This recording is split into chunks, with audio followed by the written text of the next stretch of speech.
আলাইকুম। আপনারা কেমন আছেন? দীর্ঘ ২০ বছর পর চট্টগ্রাম সফরে এসে এই সম্বোধনের মধ্য দিয়েই চট্টগ্রামবাসীর উদ্দেশ্যে কথা বলা শুরু করেন বিএনপির চেয়ারম্যান তারেক রহমান। আবেগঘন এই প্রশ্নে সূচনা হয় ঐতিহাসিক এক রাজনৈতিক প্রত্যাবর্তনের অধ্যায়। উপস্থিত নেতাকর্মীরা তাৎক্ষণিক করতালি ও স্লোগানে বরণ করে নেন প্রিয় নেতাকে। আজকে আমরা এখানে সকলে একত্রিত হয়েছি একটি লক্ষ্যকে সামনে রেখে, অর্থাৎ একটি পরিবর্তনকে সামনে রেখে আমরা সকলে একত্রিত হয়েছি। এই সেই চট্টগ্রামের পূর্ণভূমি, যেখান থেকে শহীদ রাষ্ট্রপতি জিয়াউর রহমান 1971 সালে স্বাধীনতার ঘোষণা দিয়েছিলেন।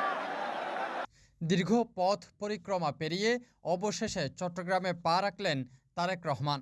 এই সময়ের মধ্যে কেটে গেছে নির্বাসনের দিন, রাজনৈতিক উত্থান পতন এবং দলের নেতৃত্বের ভার গ্রহণের কঠিন অধ্যায়। তাদের হাতে অনেক দোষ তুলে ধরতে পারি, কিন্তু তাতে কি জনগণের কোনো উপকার হবে? কি ভাই, আমরা যদি সমালোচনা করার সাথে যদি সমালোচনা করি, দেশের সাধারণ মানুষের কি তাতে কোনো উপকার হবে? উপকার হবে না।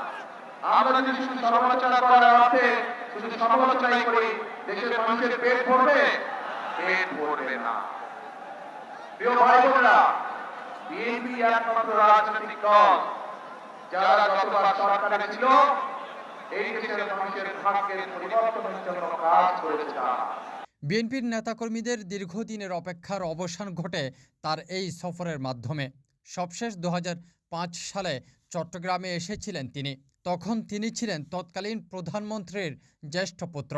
আর এবার একই সঙ্গে দলের চেয়ারম্যানের দায়িত্ব কাঁধে নিয়ে নেতাকর্মীদের সামনে হাজির হন তিনি। ২৫ জানুয়ারি রোববার চট্টগ্রামের ঐতিহাসিক পোলো গ্রাউন্ড মাঠে অনুষ্ঠিত হয় বিএনপির বিশাল জনসভা। সকাল থেকেই চট্টগ্রাম বিভাগের বিভিন্ন জেলা ও উপজেলা থেকে নেতাকর্মীদের ঢল নামে জনসভা স্থলে। মাঠ কানায় কানায় পূর্ণ হয়ে ওঠে, আশপাশের এলাকাও ভরে যায় মানুষের উপস্থিতিতে। নানা রঙের ব্যানার, ফেস্টুন ও দলীয় প্রতীকের সাজে সেজে আসেন অসংখ্য নেতাকর্মী ও সমর্থক। এই আমার হাতের ডান এবং বাম পাশে যে মানুষগুলো দাঁড়িয়ে আছে, এরা হচ্ছে ধানের শীষের প্রতিনিধি। ইনশাআল্লাহ 12 তারিখে এদেরকে জয়যুক্ত করবেন, যাতে আপনার জীবনকে আপনি নিরাপদ করতে পারেন, আপনার এলাকার উন্নয়নকে আপনি নিশ্চিত করতে পারেন। বিভিন্ন স্কুল কলেজ সবকিছু খোলা, এই অবস্থাতেই পলক গ্রাউন্ডের ময়দান এবং তার আশপাশের এলাকায় জনসমুদ্রে পরিণত হয়েছে। সুতরাং এটা একটা ব্যতিক্রম এবং একটা নতুন ইতিহাস সৃষ্টি হয়েছে।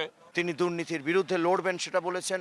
তিনি চট্টগ্রামকে বাণিজ্যিক রাজধানীর বাদবাকি কাজগুলো বাস্তবায়ন করবেন সেটা বলেছেন। আর কি চাইবো আমি একজন চট্টগ্রামের ক্ষুদ্র নাগরিক হিসেবে। উনি ২১ বছর পর যে চট্টগ্রামে আসলেন, বিগত অনেক দিন পরিবর্তন হয়েছে। আমরা বিগত শেষ সরকারের কারণে আর কোনো উন্নয়ন হয়নি। উনি আমাদের এখানে এসেছেন, প্রেরণা জুগিয়েছেন। আগামীতে যাতে নতুন বাংলাদেশ গড়ার পথে ওনার প্রদর্শিত পথ ৩১ হওয়ার মাধ্যমে যাতে সমগ্র দেশের জনগণকে নিয়ে একটা নতুন বাংলাদেশ গড়ার উনি প্রত্যয় ব্যক্ত করেছেন, উনি আশাবাদ ব্যক্ত করেছেন।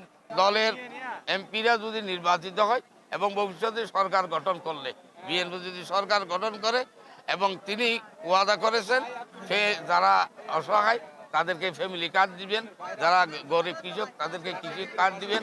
২০০৮ সালের পর দীর্ঘ সময় দেশ ছাড়িয়ে নির্বাসিত জীবন কাটাতে হয় তারেক রহমানকে। গত মাসে দেশে ফেরার পর থেকেই আসন্ন ত্রয়োদশ জাতীয় সংসদ নির্বাচনকে সামনে রেখে নির্বাচনী প্রচারণা ও সাংগঠনিক কার্যক্রমে ব্যস্ত সময় পার করছেন তিনি। তারেক রহমানকে এক নজর দেখতে দূর দূরান্ত থেকে ঢল নেমেছে নেতাকর্মীদের। কেউ এসেছেন ভোরে, কেউ এসেছেন দীর্ঘ পথ পাড়ি দিয়ে, শুধুমাত্র প্রিয় নেতাকে সামনে থেকে এক নজর দেখবার আশায়। জনসভাস্থলে নেতাকর্মীদের এই বিপুল উপস্থিতি দলীয় শক্তি ও সাংগঠনিক সক্ষমতারই প্রতিফলন বলে মনে করছেন রাজনীতিবিদরা। পোলো গ্রাউন্ড মাঠ থেকে তাফিম আলমগীর, সিটিজি পোস্ট।